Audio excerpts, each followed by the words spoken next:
Talk Radio. You're in to all things music.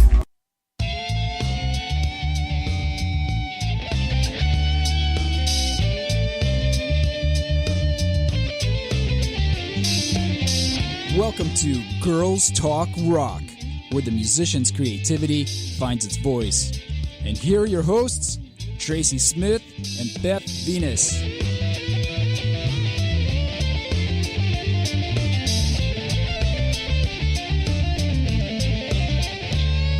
Hello, I'm Tracy Smith. I'm Beth Venus. And we are Girls Talk Rock. How you doing tonight, Tracy? I'm doing fabulous. How are you doing, Beth? Fabuloso. Right I just got all my political aggressions out. We had a nice did. We had a nice fight before the show. Well, I think it was a discussion. It was a chat. You know, for all of you out there, we are very left and very right here on this station. That's what makes us great. And we're best friends. We meet in the middle. We totally do. And I put up with her, and she puts up with me. That's right. And then we talk about music. That's right. That's what we do. Awesome. We represent America. That's why Girls Talk Rock. We're America. That's right. Okay.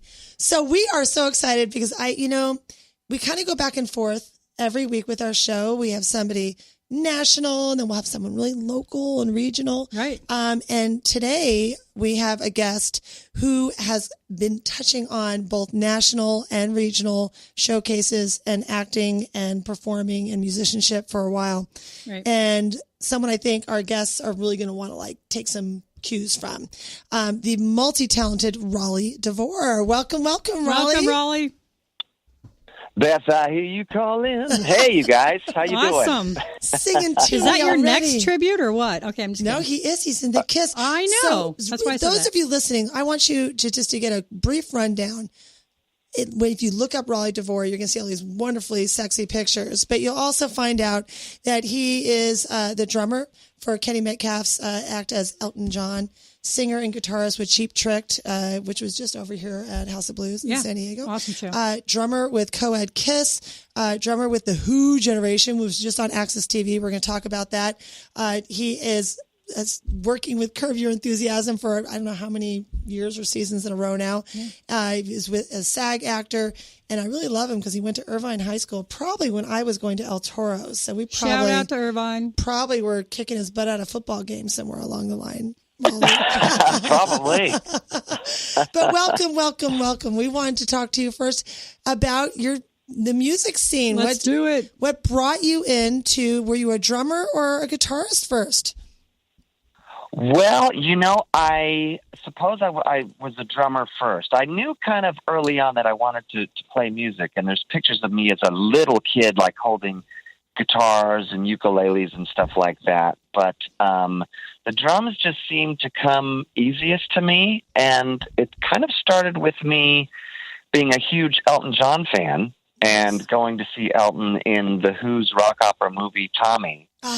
And I went there pretty much to see Elton, to see the whole Pinball Wizard thing. Nice. And then when I saw the Who play and saw Keith Moon behind the drum set, he was just so flamboyant and so over the top and so just fun to watch. And I knew I was gonna be in a rock band, and I thought I'm gonna try drums. Nice. And I was actually going to. I wasn't a bad kid, I promise you, but I was going to a Catholic military school in Anaheim at the time. Ouch! Oh, you're a good boy. Yeah. St. Catherine's Military School. And I noticed that they would make us march. They'd make us march in the afternoon, no matter how hot it was outside. But the drummers, for some reason, they would stick over in the shade under the trees. And I'm like, you know what? This is the time. I'm going to get out of marching, and I'm going to stand in the shade. I'm going to learn how to play drums, and I'm going to start this rock and roll thing. And I guess I was in 7th grade when that all started. So that's kind of how I started getting into the music stuff and drumming. And that's some kind of divine intervention there, because now we're bringing you up to full speed to nowadays. And we have a lot of listeners right now that are musicians. So why don't you bring them up to speed on what you think you did that, set you on this path to get where you are right now. Actually playing professionally. Yes, playing professionally.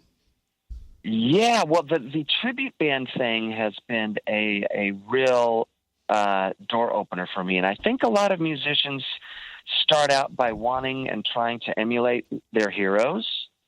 And it's something that I've always done or tried to do, to the best of my ability. And I think if it's something that you can do, the tribute band world is a way for you to really get out there and play in a lot of shows. It's really taken off, particularly for the better bands. And you have a built-in audience of the fans of the band that you're emulating. Yeah, you really do. I actually, before I even started, playing in a Who tribute band, I actually bought a replica of one of Keith Moon's drum sets that Premier Drums is making. And it's kind of tied into... Yeah, it's kind of tied into Keith Moon's daughter, interestingly enough, because I had met her when Mandy Moon, Keith Moon's daughter, Who drummer's daughter, I was doing sound at a club up in L.A. called Madame Long's. This is back in the 80s, not to date myself too much. But this guy brought in this drum set, and it looked exactly like the one that Keith Moon was playing in the Who's Tommy film. And you saw it. You knew and right away. I knew right away because it was unusual drum sizes. And so I went up and I said to the guy, I said, "Hey, man, this looks like one of Keith Moon's old drum sets." And the guy goes, "It is." And I'm like, what? He goes, "My girlfriend is Mandy Moon, Keith Moon's daughter." And I said, "Are you kidding me?" So I'm sitting here talking to him, and Mandy comes walking down the backstage hallway. I introduced myself to her, said, "Hey, my name's Rolly DeVore. It's so nice to meet you. Hey, if it wasn't for your dad, I wouldn't be mixing your boyfriend's band tonight. Thank you so much. Nice. It's an honor." And she said, "Would you like to play the drum kit? Get this. This is the one he played in the movie Tommy." Right. I'm like, "Are you kidding me?" So I happen to have a camera. I took a picture of me sitting behind the very drum kit that inspired me to play drums, right? Right. Okay, so this is in the 80s. So it's totally surreal. So fast forward years from now, and I'm at the NAMM show, the big music convention in Anaheim. I walk over to the Premiere booth. I see the drum kit there, the replica of Moon's, and I go ask the guy. I said, "Hey, can I get one of these?" He goes, "Well, they're only making a few of them, and Mandy Moon, Keith Moon's daughter, is going to be here in about an hour." That's cool. So I'm like, whoa. So I went, I waited, and I reintroduced myself to her. I said, "Do you remember?" And I remember the name of the band, her boyfriend's band. It was called the Moscow Indians. Oh, I love it. And that's how I reintroduced myself. I said, "Mandy," I said, do you remember the band, the Moscow Indians? She goes, "Yeah." And she ended up marrying the guy. She said, "That's my ex-husband's band." I said, "That's my ex by now." Wow. A lot of years have passed. Yeah, I said, "I mixed the band last night. I know you don't remember. I have a shaved head now. I look kind of like, the Rob Halford thing going now." Nice. But she remembered who I was, and she contacted the guy at Premiere there and said, "Would you please make sure that this guy gets one of the drum kits?" Now, I actually ended up getting one from another buddy of mine who works at Taylor Guitars, another long story short. But that was initially what sort of was the beginning of me doing the whole tribute band thing. And a few years later, I met some guys that actually had a band together, Who tribute band, and I ended up doing my first one with a couple other friends of mine. Yeah, so what a great that's inspiration. how the whole Who thing started.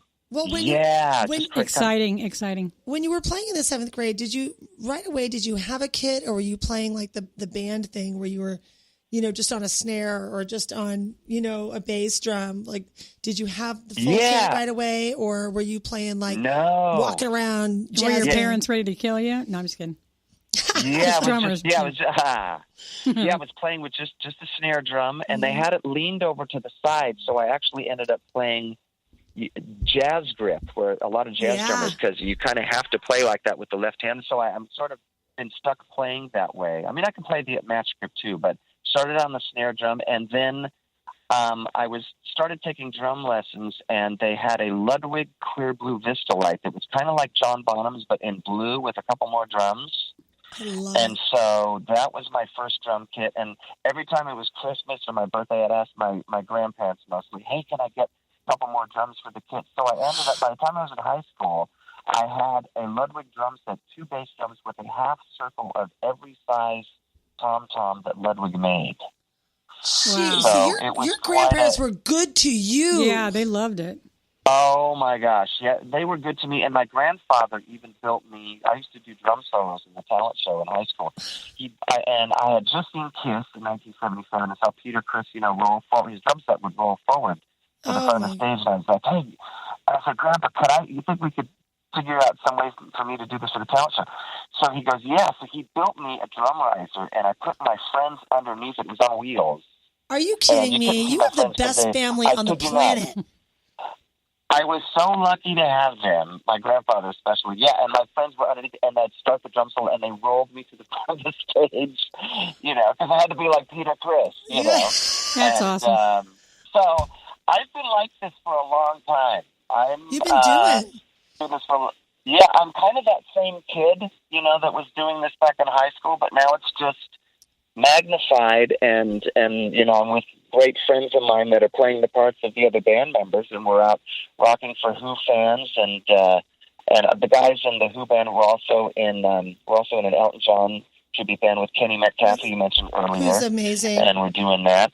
It was just amazing, and he joined us by the latest Who band, the Who Generation. We were on recently on Access TV's The World's Greatest Tribute Bands. What a great opportunity. So really quick, let's talk about that. Let's talk about that. The Who Generation, you just got hit up for Access. Who got the phone call, and how did they offer it to you? How did it come through? We were familiar with Katie Darrell primarily lately through Kenny, and got to know her, and she was familiar with the fact that we had the Who band. Right. And so we submitted for the show, just like all the other bands did, and we were playing a show out in Arizona, and Katie's parents, Katie Darrell, her parents lived out there in Arizona, and they came to see us. And They ended up loving us. Thank goodness we won them over. Nice. And they gave a great report to Katie, and she hired us to be on the show this past season. How exciting. That's wicked. So it kind of comes down to networking and being at the right place at the right time is what we always tell all of our people, right? I cannot recommend that highly. I'm friends with, I've known her for, over 20 years, Jane Whelan from the Go-Go's. Right. And she gave me one of the best pieces of advice. She goes, Rolly, just go out and continue to interact with other bands and interact with people as much as you can, because you never know when you're going to meet one person that is going to open a door and it's going to take you down a road that you would have never gone down before had you not been out just hobnobbing and just having a good time and meeting people. Your life. Cannot express that enough. It totally does. Absolutely. Well, you bring up something too. I think every musician who is in cover or tribute or era, 80s bands or whatever, right? They go through those, really highs where you play in a great stage or several great stages, and then you kind of go through highs and lows, and sometimes you think, oh my gosh, I'm at the bottom of the heap. I'm like a mess again. It's really it's it's you're only as good as your next gig. It seems like in this business. That's right. And you have so many great musicians who are trying to be a part of a great showcase. Yes. How do you keep your, the discipline of a positive attitude up in such a bitter world? And I don't mean to sound like an old lady, but it's a very kind of cutthroat world. It's a little cutthroat. Yeah. There's a lot of people, a lot of chips on their shoulders. Right. And you're like a really positive dude. So it's like really transcends everything you do. Right. But, how do you beat through sometimes when like one of the bands are, if you have one of your groups that were on a big high and then they're kind of in a valley for a while, are you really confident it's going to like pick back up, or how do you re-inject it, to get it kind of back on its feet? I think if you resign yourself to the fact that things and the business and gigs and so on, it does come in waves. And I think as long as you expect that and don't build up your expectations too high, that I kind of I try to balance out my attitude that way. And again, I think of quotes that I've heard from people that inspired me. Rick Nielsen from Cheap Trick, who's obviously I'm a big fan of, and for those of you listening, Beth's band and my new band Cheap Tricked, which I'm fronting, You are. coming out from behind the drums and playing Robin Zander, which is great fun. We did a Awesome. great show at House of Blues San Diego not long ago. Yep. So But Rick fun. Neal said something interesting that stuck in my mind. He goes, you know, no matter how many people you play to, it may be just a handful, whoever's there, you rock them. And you Totally. play anywhere and everywhere. And it kind of gets back to that same thing I was talking about earlier. Just to give you an example from my own life. I had a original band because I was kind of doing the Dave Grohl thing and fronting my own original band in the late 90s. And we had played a great show at the Coach House, jam-packed full of people. That was our first show. The second show, we played at Linda's Doll Hut in Anaheim, and it was a pouring, rainy night. And I'm not kidding. There were maybe 5 people there. Totally what I'm talking about. And- Totally. Right. Right. So we're playing to the 5 people, and there's this one guy there who's looking at me with kind of an intense look, like he's really interested. And we finished playing, and he walked up to me. He goes, listen. He goes, you're the best band I've seen in the past 3 or 4 months easily. And I'm like, Nice. wow, thank you very much. Really appreciate that. He goes, my name's Michael. I'm a writer for the OC Weekly. I'd like to write an article on your band. This guy from the OC Weekly, who would have known? Now, we're playing who would've thought, Linda's right? Doll Hut.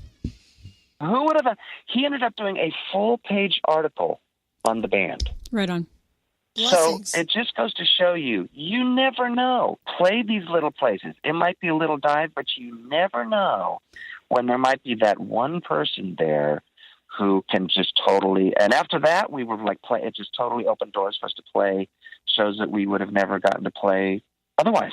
That's awesome. You know. What was the name of that band? So yes, the name of that band. It was kind of a long name. It's called Under the Starry Sky. Is Cool. the name of the band. Under the Starry Yeah. Sky. I love And it. it was just thank you. And That's it a was great just name. a three-piece power pop, you know, kind of in the vein of Cheap Trickish, kind of the stuff I Yeah. listened to.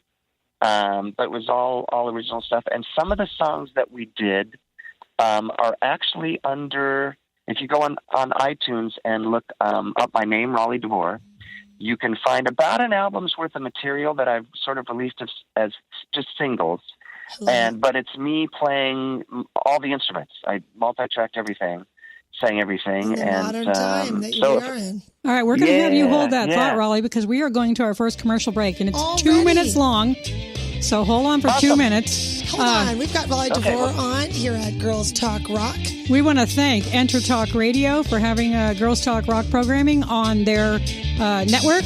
And when we come back, we're going to talk to Rolly and get back Rolly into DeVore. all the stuff that he's currently doing, because I want to ask him about the 17 bands he's in. All right, we'll be right back. Are you serious about your music? Are you ready to run with the big dogs? The experts at Pitbull Audio have the gear to get you into the game. From leading manufacturers like Mesa Boogie, Fender, Pioneer, and American Audio. To sound your best, you need the best. Pitbull Audio can deliver in rehearsal, on stage, and into the big time. Dropping beats, shredding guitar, or making the crowd roar. Whatever you dream, Pitbull Audio can help make it happen. We are Pitbull Audio. We want you to play it loud. PitbullAudio.com. Make this Vinyl Night. I'm John J.R. Robinson, and every week, music creation comes alive through stories, experiences, and sounds when vinyl records filled our hearts and minds. My friends and I share our tips and techniques used in creation of iconic tracks for recording artists such as Michael Jackson, Eric Clapton, Quincy Jones, and Steve Winwood, to name a few. Vinyl has emerged hot, and the soul of vinyl defines art and passion, which burns deepest at night. Tune in every Hi, I'm Tim Dolbear, the host of Sound Experience on Intertalk Radio. Each week, I talk with top professional audio engineers, producers, musicians, and the manufacturers that make the tools that we use in the studio each and every day. From capturing the perfect take to mastering your final release, and the tools and how the pros use them, we are going to dive deep into their process and learn from their experience. I look forward to you joining us each week on Sound Experience with me, your host, Tim Dolbear. Hey, it's Tracy Smith And Beth Venus of Girls Talk Rock right here on the Intertalk Radio Network. every Wednesday at 5 p.m. Pacific. Okay, Beth, they know that, but we want you to know that the industry pro's choice is Silver Tiger Production. STP is a full-service production agency offering sound, lighting, installations, talent buying, staffing, backline equipment rental, and sales. Kapow! It's everything in the entertainment performance industry. It's all at It's all that. silvertigerproduction.com.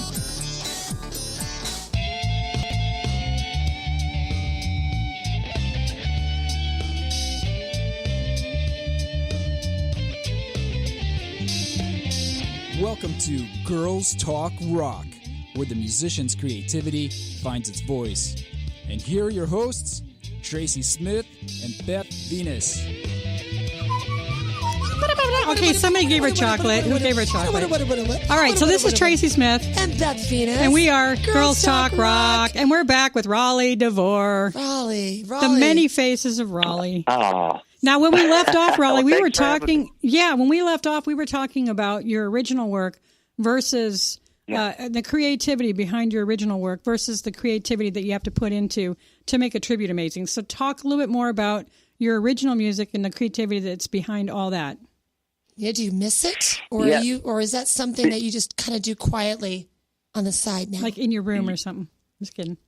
yeah, I actually do record at home. Over the past few years, I haven't done it a whole lot because I've gotten so busy with the tribute band thing. Yes, you Right. have. And it is, I'm sure a lot of musicians can relate to this, when you're doing original music, because there's so much of it out there right now, it can be tough getting an audience for it, Right. So no matter how good it is.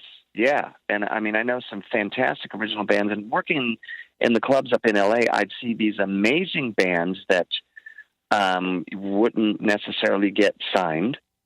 And I'd see some bands that weren't that great, in my They opinion, were signed, yeah. get record deals. Right. Yeah, they get record deals. And so after a while, it became a little bit Frustrating? maybe frustrating too Yes. difficult a word. But yeah, I mean, it's just tough to get an ear of people when there's not just so Kanye much frustrating. distraction. Just frustrating. Yeah, That's right. it can be. Not that you shouldn't do it, and not that you shouldn't throw your tunes out there. And I Right. know a few friends of mine that have gotten songs placed in some television shows. Right.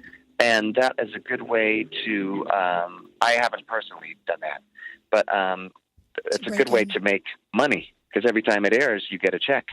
Right. Yeah, I mean, it makes such a but yeah. difference. But we all know without original music, there's nothing to do a tribute to. So you have to, as an original artist, if you're out there and you're making good music, just stay strong and keep at it and try and get your music to as many fans as possible, because that's what people are looking for, is the fan base. And it does help if you do something visual along with it, just to stand out from anything you can do to stand out from the crowd. Right. You bring up such Is a how great you're point, though, is how you're gonna get attention. Raleigh, because you know, the way you critique is differently, I think, after you've been in a tribute or after you've been in a showcase project. Right. The way you critique even an original act and your own original performance is so much different than, you know, someone might think. Right? We've had so many people who we said, "Oh, that guy was such a great guitarist, but he was staring at his feet all night." Right. Or, you know, Didn't they perform. Right. and they're out there. There's so many great musicians, and they resist maybe kind of having looking like they're having fun or connecting with the band on stage. You are in of course, the Who generation, and in particular the co-ed Kiss. I mean, anybody would say Kiss. You're dressing up. You're the whole package. Right. You cannot escape the energy that comes with dressing up and doing the whole thing. So tell us about, like, you know, do you think that helps you get in character more? And when you perform with these bands, and this is across the board for your Elton John, Cheap Trick, Co-ed Kiss, Who generation, do you guys find yourselves doing arrangements that are more like the recording or more like the artist, the way they perform when they perform live yeah. Good on question. tour? Oh, that depends on the band. As far as the dressing up thing, it's funny. I was on Facebook the other day, and my former speech teacher, Mr. Rick Lara, I posted a video of the Who generation on Access TV, and he wrote really nice words. He goes, "Raleigh, this is awesome," and you were such a great student, and you always dressed however you wanted to and never cared what anybody thought. Nice. Or something like that. He said it in a complimentary way. Right. Yeah. Which I, you know what I mean? So You're a I still unique kind of one. have that getting dressed up kind of thing going on, Right. which makes it fun for the tribute bands. But I think if you're going to do a tribute band, you should do it right. Yeah. Totally. You should definitely visually. You know, Play the I part, see yep. some tribute bands out there, and they're not quite bringing it as far as the visuals go. And with a couple of the bands that I'm in and have put together lately, Co-Ed Kiss, which is consists of, you know, guys and girls, and Cheap Tricked, we have a female Ricka Nielsen, but we She's call amazing. her Chick Nielsen. Yes. She's great. She is great, Jennifer Perot. We're taking liberties a little bit there, but people do know that it's a tribute band. Right. And I think giving it the novelty of having either a male in the, you know, or a female in the male band, I think I just think it's. I put myself in the audience's position sometime, and would I like it if I saw it? And I would think it would be pretty cool. Well, yeah, we saw the show. I friggin' loved her. She totally kills the part. She's got the look.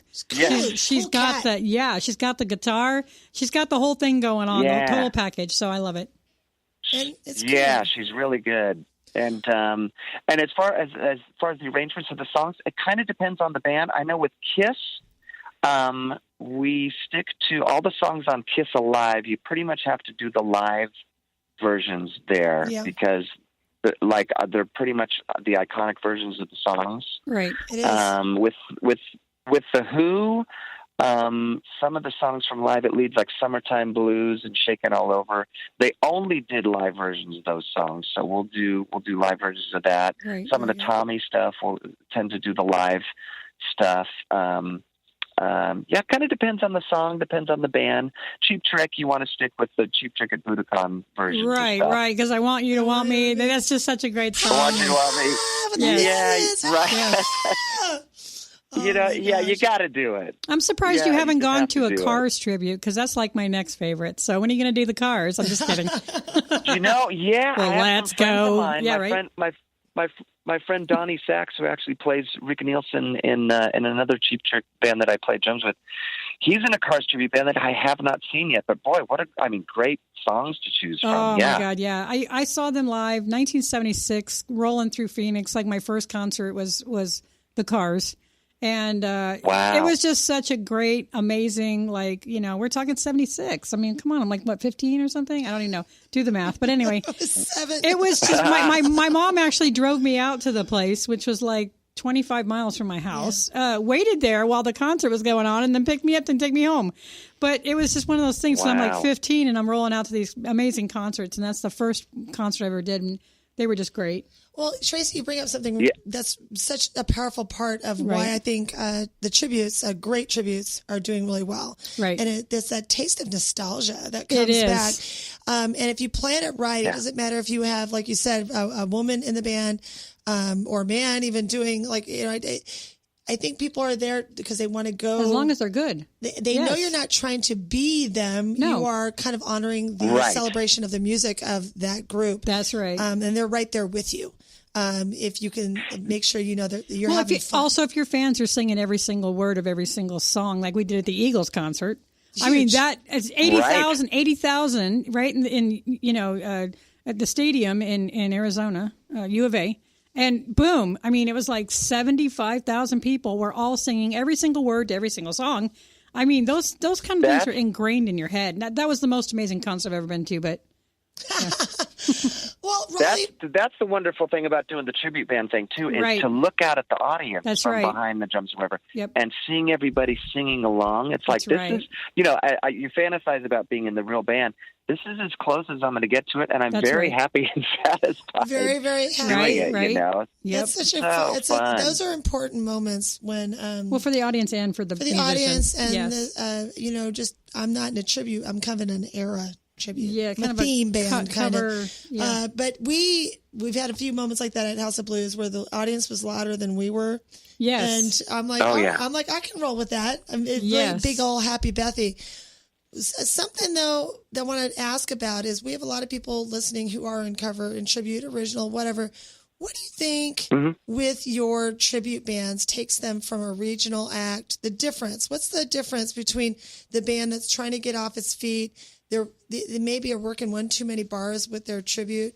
They're trying to, get as many shows in as you can. Like you're saying, they're trying to vet the act. But what's the real difference that, if we have to highlight 3 or 4 Takes things you to the next level, that really will get them to the next level and get noticed that you see now that you've been in both places with several really good tributes? What do you think is the common denominators bringing them up?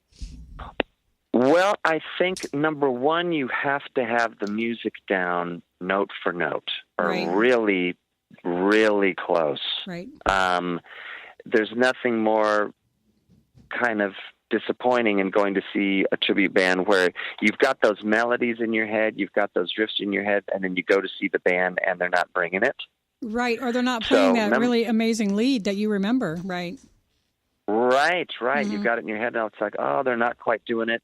Right. And maybe, so that I'd say is number one. Number two, a lot of people listen with their eyes. Correct. And so if you're flipping through Facebook or watching a band, you really have to bring it visually. Costumes, makeup, if that's what the band entails. You really want to take people into the world of the band that you're trying to recreate.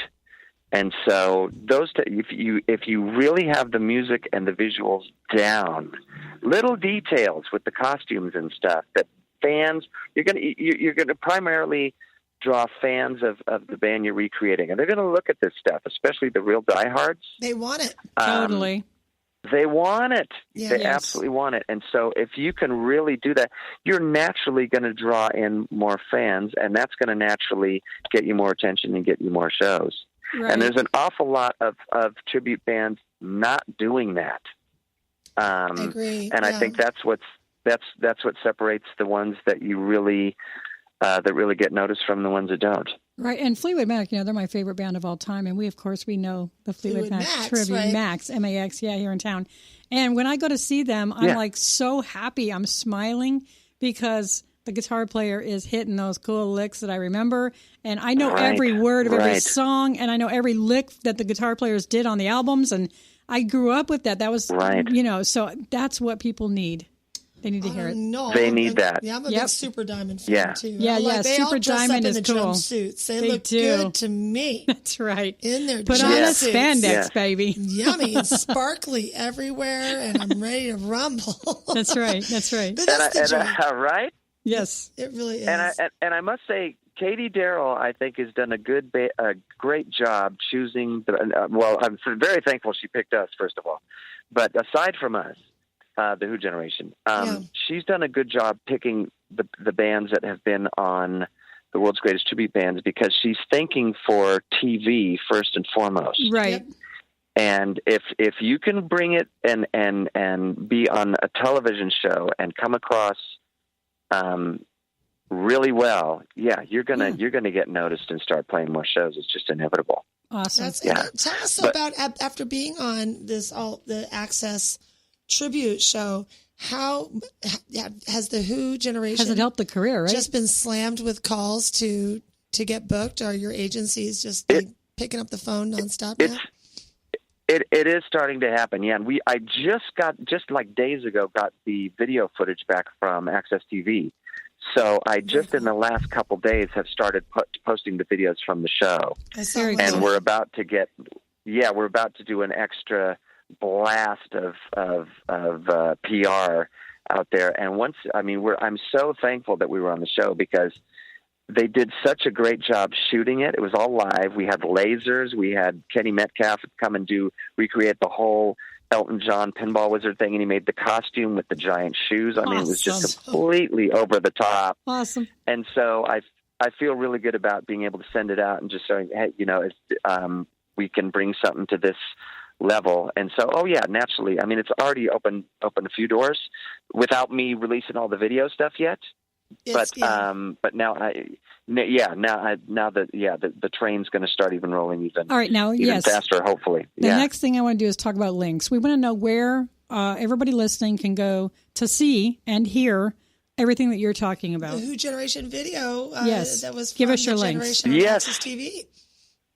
Yes, fantastic. Well, the quickest way to do it, everybody's on Facebook. Look up the Who Generation on Facebook, and also Cheap Tricked. You'll get all kinds of photos. And well, thank you. It was nice rocking with you. Like them right away. Like them. Okay, yes. Go ahead. Continue. And if you look up my name, Rolly DeVore, on Facebook, I'm in numerous KISS bands. In fact, I'm playing December 6th. I know this for anybody hearing this show later, you might miss the date, but December 6th, I'm going to be playing the Catman at the Whiskey A Go-Go for KISS Night, and I'm sitting in with my friends who are in an all-female KISS tribute band called Priss, and Priss has appeared on the Gene Simmons Family Jewels television show. They've done the KISS Cruise 2 times. And I fill in on drums with them pretty often here in Southern California. So December 6th, KISS Night at the Whiskey A Go-Go. That's coming up. How fun is that? Are you kidding me? So that's another thing that I think a lot of musicians dismiss pretty quickly, is that if you're taking on this role, or roles, plural, in several bands, you're the first person someone's going to call if there's an Arizona regional band that needs that drummer or needs that guitarist. You're on the A list for filling in. You're all of a sudden in a very short list for on call. That's right. Yeah, that's how I'm kind of the KISS Catman on call right now. But nice. I play with Priss, Co-Ed KISS, which is one or two of the members from Priss, and occasionally my friend Rocco Fonzarelli plays Gene Rocco's Simmons, awesome. and it's kind of an open band to.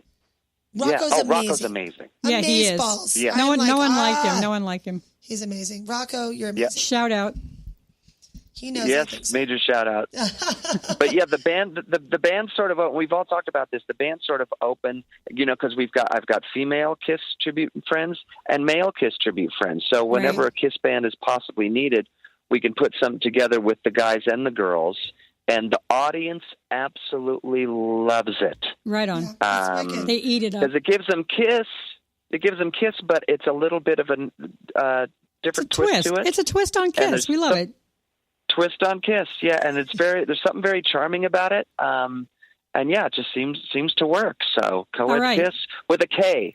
All right, yes, don't forget that, people. We're down to the last 20 seconds of this segment. Are you kidding me? Already, but we've already been so much more to talk about. Oh, my God, we do. We have to talk to Rolly in our next segment about Curb Your Enthusiasm. Yes, because that's a TV show that he's working on. We're going to get all his websites. We're going to get all his Facebookers. We're going to get as many dates as we can, and then we're going to just get everything liked, so he has like a ton more likes. That's right. And people go to your shows. So hold on tight. And bring up the lights. Thanks, girls. Hold on to a couple of minutes for Rolly DeVore in our last segment here at Girls Talk Rock. Yeah, we want to also thank the Enter Talk Radio Network for having us Girls Talk Rock show on. And we are looking forward to the future. We've got all kinds of cool stuff coming up. Shout out to Silver Tiger Production, who we are both partners with, Beth and I. So we'll be right back. Silver Tiger. Hi, this is Tim Dolbear, host of Sound Experience here on Intertalk Radio. And Source Connect by Source Element is the essential tool that we use to link between my studio in Austin, Texas, and the WS radio station in San Diego. Now, with Source Connect, not only can we communicate in real time and with HD audio, but it's synced up and is of a high enough quality that I can use it for real-time ADR work, remote recording, and overdubbing, and it even allows me to remotely control a DAW. Source Connect by Source Element. Affordable, high-quality audio and video connection over the internet for all of your production needs. You know what's all around you every waking moment of your life? Marketing. You're choking on it. I'm Scott Robertson, and when it comes to strategic PR, branding, and marketing, I've seen it all. And actually, I'm still seeing it because bad marketing never sleeps. Join me each week on May the Best Brand Win, right here on Intertalk Radio, and learn how to make the marketing for your brand unforgettable. Girls are talking rock again. And people are listening. Today we're talking bands. Let's talk promotion. Red Giant promo, graphics, EPKs, video, photos, social media, and brand building using content marketing. But let's talk studio at CCMA, which is events, rehearsal, tour prep, piano, guitar, voice, rock band, lessons, workshops, and clinics. Yeah. Both proud sponsors of Girls Talk Rock. Well, get the lowdown on these services and contact me, Tracy, at girlstalkrock.com. Are you serious about your music? Are you ready to run with the big dogs? The experts at Pitbull Audio have the gear to get you into the game. From leading manufacturers like Mesa Boogie, Fender, Pioneer, and American Audio. To sound your best, you need the best. Pitbull Audio can deliver in rehearsal, on stage, and into the big time. Dropping beats, shredding guitar, or making the crowd roar. Whatever you dream, Pitbull Audio can help make it happen. We are Pitbull Audio. We want you to play it loud. PitbullAudio.com.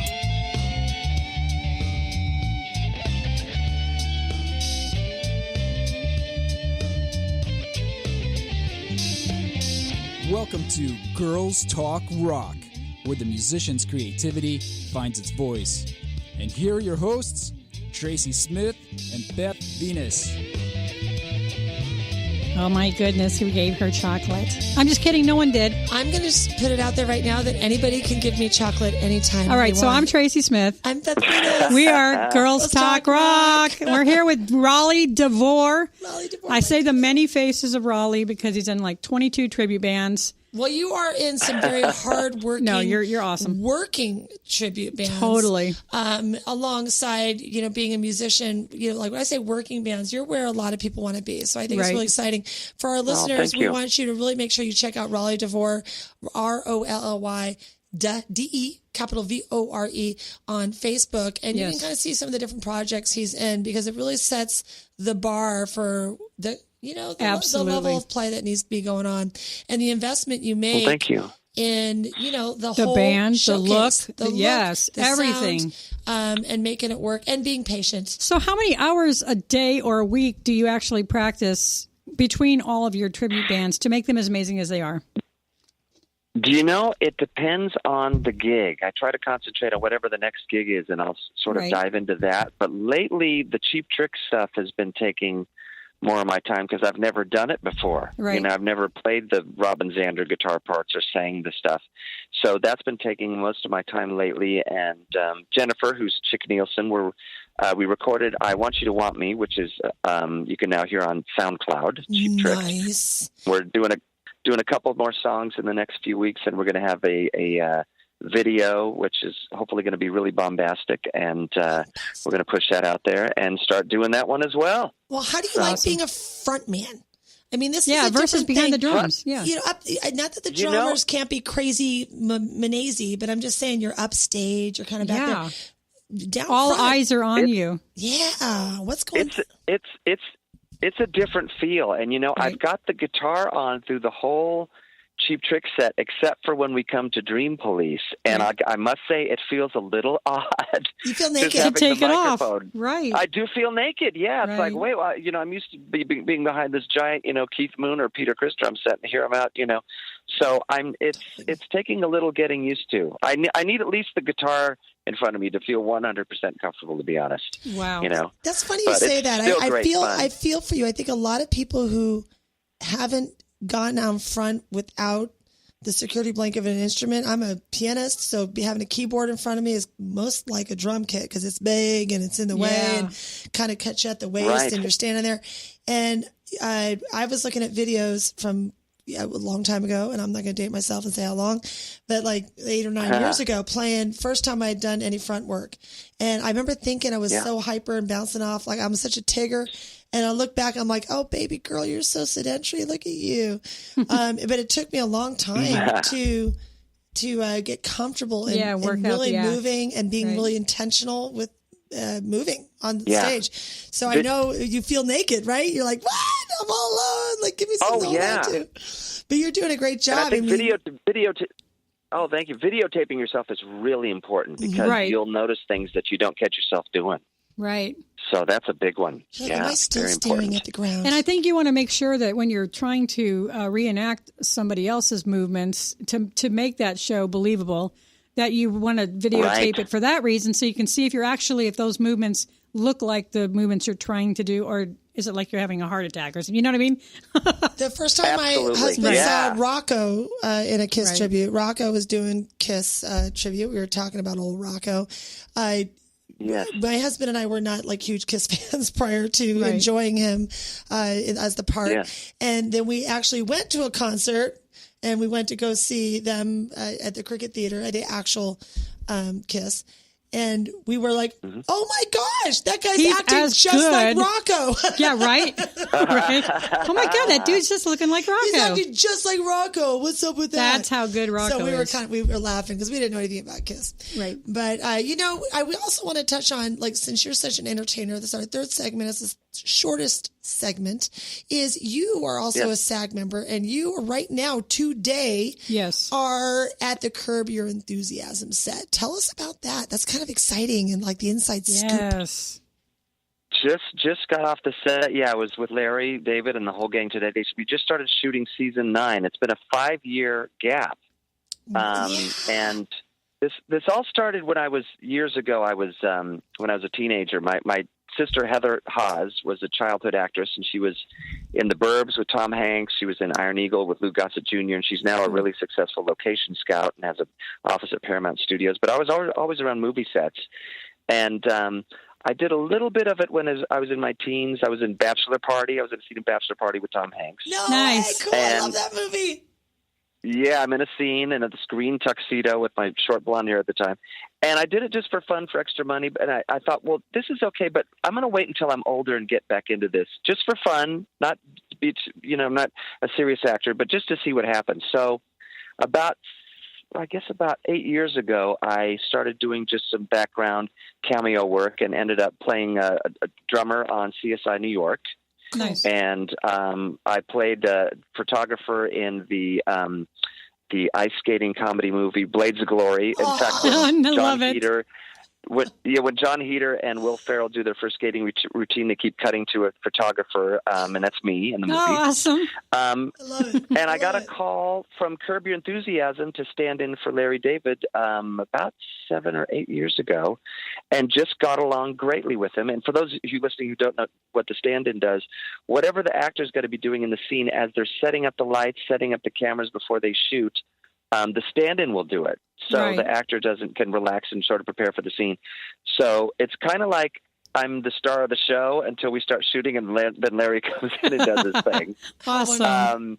And Larry, I'm in an episode in season 6 in a scene with Larry. I think the episode is called the Ida Funkhauser Memorial.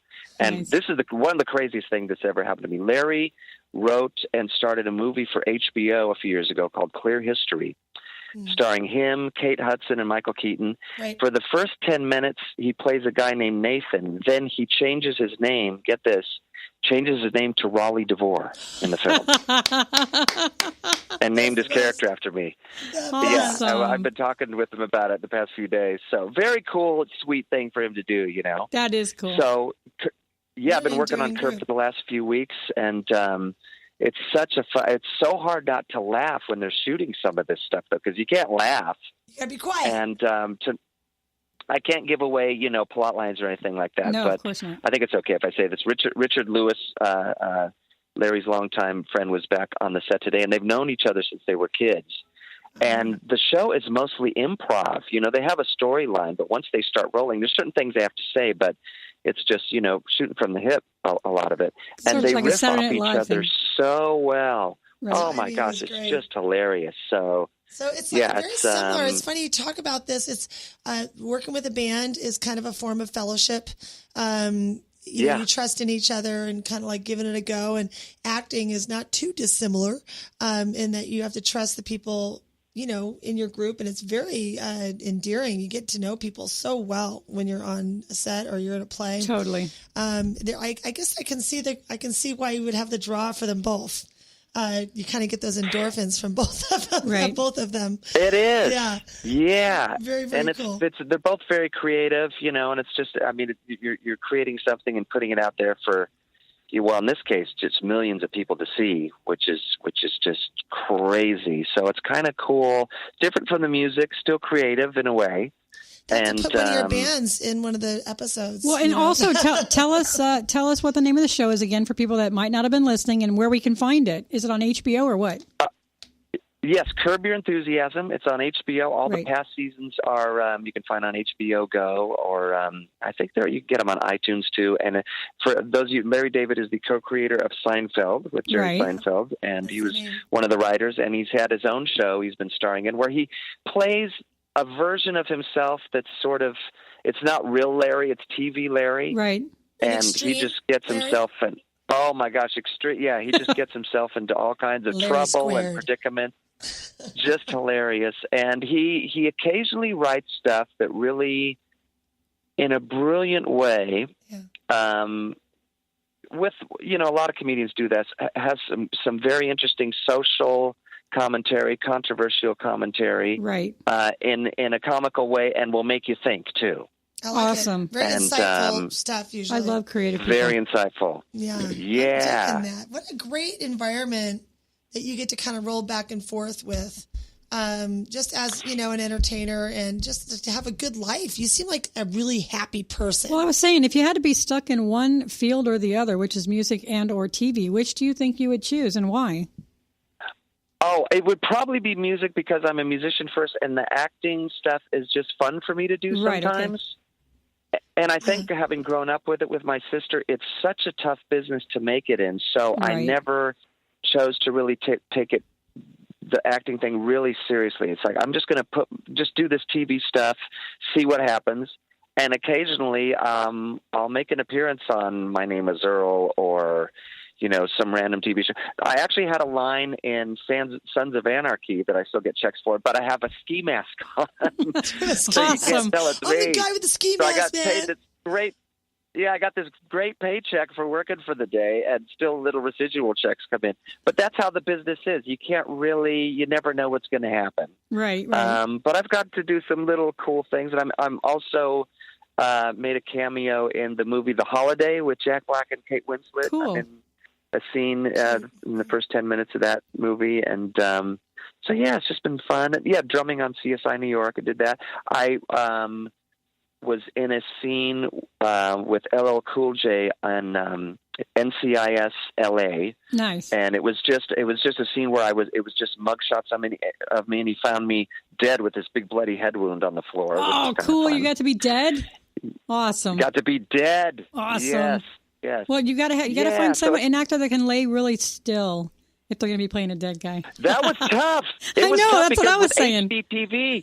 Do they tell you not to breathe? I had to hold my breath for like 20 seconds. Yeah, don't blink, don't breathe, don't do anything. And then how do you guys not bust out laughing? I was just saying, do you not bust out laughing? I just think it's kind of cool, though, you go back to doing that.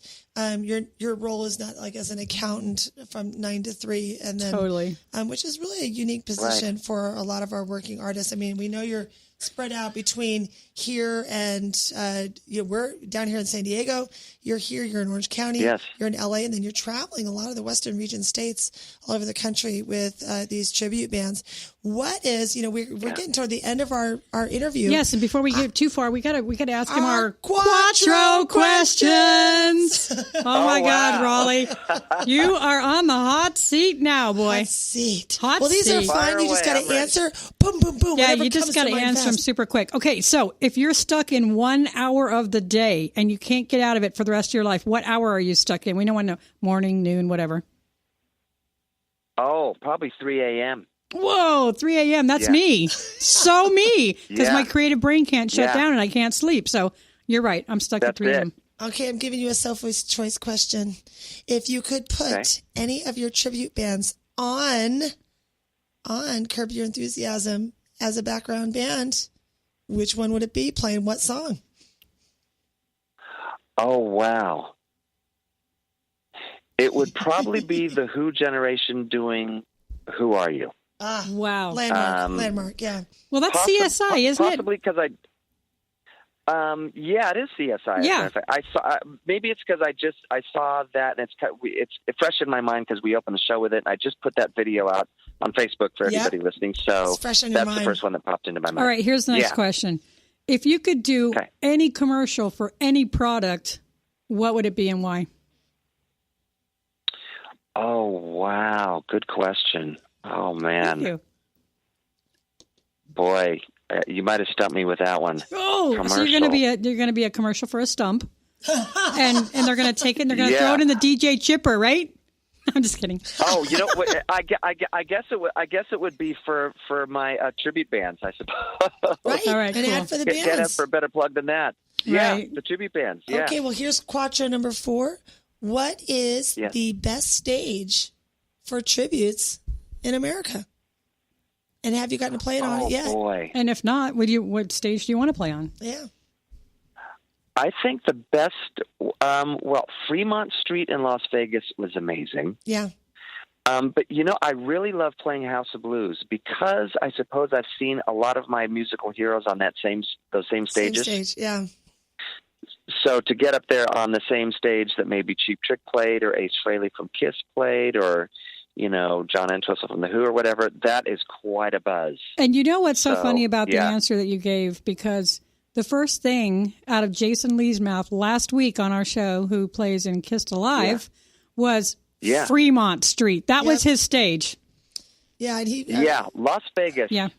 Yeah. there's something It's kind about of it. a buzz. I've played Fremont Street. Really and, cool. What a kick.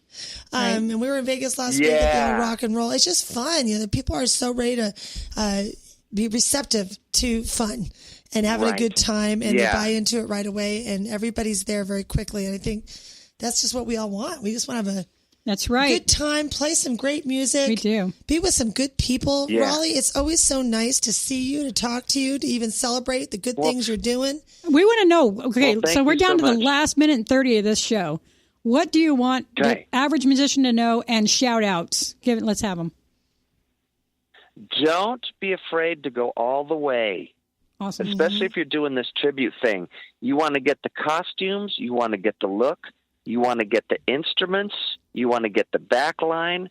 You want to present a visual presentation, first of all, when people look at a photo or a video and they go, wow. And then, just as important, have the musical chops to back it up. Don't wing it. Really listen to the parts of the person you're trying to emulate and really try to do it to the best of your ability. You do that, those two things, you're going to stand out and you're going to take off.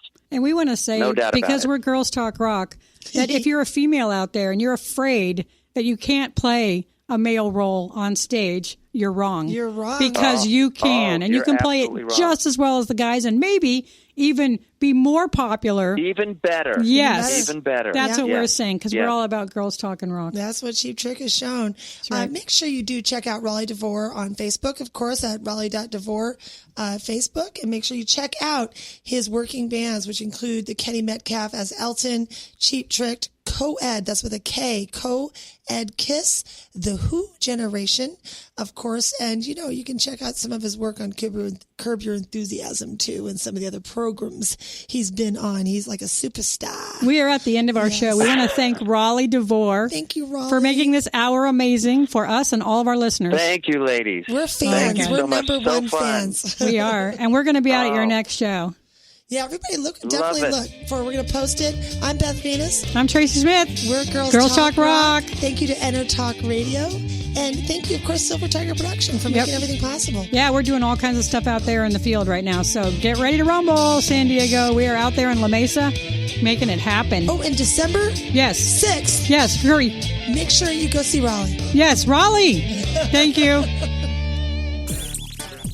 Hey, it's Tracy Smith And Beth Venus of Girls Talk Rock right here on the Enter Talk Radio Network. every Wednesday at 5 p.m. Pacific. Okay, Beth, they know that, but we want you to know that the industry pro's choice is Silver Tiger Production. STP is a full-service production agency offering sound, lighting, installations, talent buying, staffing, backline equipment rental, and sales. Kapow! It's everything in the entertainment performance industry. It's all at It's all that! SilverTigerProduction.com. Hi, this is Tim Dolbear from Eclectica Studios. I'm a full-time mixing and recording engineer. I work with Grammy winners, labels, and indie artists, using state-of-the-art digital mixing and restoration tools and the very best in analog gear. Really, though, it's my ability to bring tracks to life and fulfill your vision for your music. This has made me sought after by producers and artists worldwide. So spend your time working on music and not chasing a mix down a rabbit hole. Go to timdolbear.com and check out our free one-song mix offer. You know what's all around you every waking moment of your life? Marketing. You're choking on it. I'm Scott Robertson, and when it comes to strategic PR, branding, and marketing, I've seen it all. And actually, I'm still seeing it because bad marketing never sleeps. Join me each week on May the Best Brand Win, right here on Intertalk Radio, and learn how to make the marketing for your brand unforgettable.